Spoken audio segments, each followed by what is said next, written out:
Buenas, soy vuestro paisano historiador Manuel Parodi y en este podcast continuaremos con el recorrido que nos hemos trazado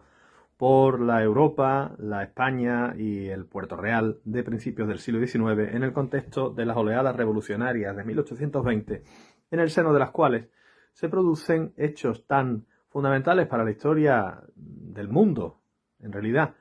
de Puerto Real, por supuesto, y de España y de Europa, como serán el gobierno del trienio liberal en España entre 1820 y 1823 y la invasión de los 100.000 hijos de San Luis enviados por esa coalición de potencias conservadoras europeas, la Santa Alianza, que daría al traste con el gobierno del trienio liberal, primer experimento de gobierno constitucional en España, en el verano de 1823.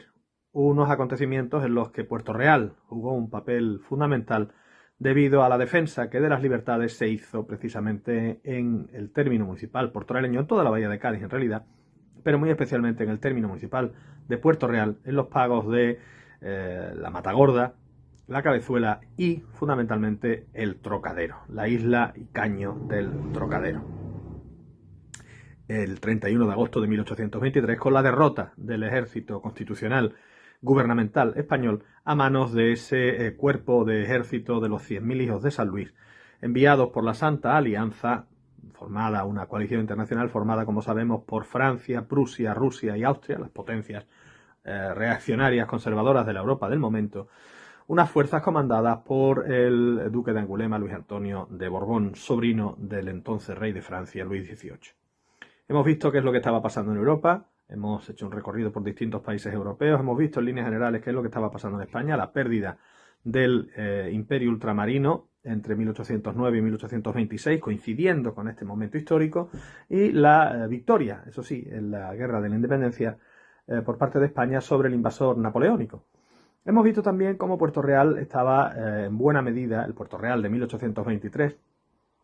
estaba en buena medida sumido en la ruina económica por la pérdida del comercio americano, por la pérdida del comercio oceánico, por la pérdida territorial de los virreinatos, que no colonias españoles en el continente americano, por la decadencia de la Armada y la decadencia con ello de las instalaciones de construcción naval, de reparación naval en la bahía de Cádiz, entre ellas las propias instalaciones en Puerto Real, como las del Trocadero, fundamentales para entender la navegación de las flotas de Indias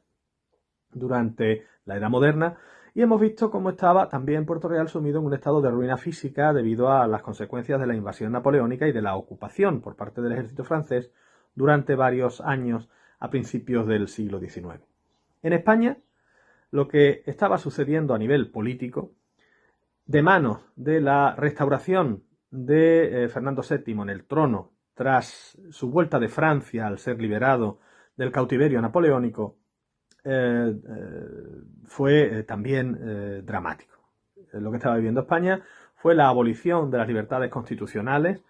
por parte del rey Fernando VII, que derogó la Constitución y quiso gobernar a partir de 1814, cuando vuelve al país, de acuerdo con los principios del absolutismo que él defendía y preconizaba y que buena parte de la nación rechazaba. No toda, pero buena parte de la nación rechazaba. El rey, vuelto a España, como digo, en 1814, desatará una primera persecución contra los liberales que incluso le han defendido, incluso contra aquellos que le han defendido, e instaurará en la nación, en el país, un país que está en guerra civil, puesto que está asistiendo a la guerra de independencia de los virreinatos americanos, instaurará de nuevo un gobierno absolutista de acuerdo con los modos anteriores a la Revolución Francesa de 1789 y de la Revolución Americana de también la década de los 70-80 del siglo XVIII, pero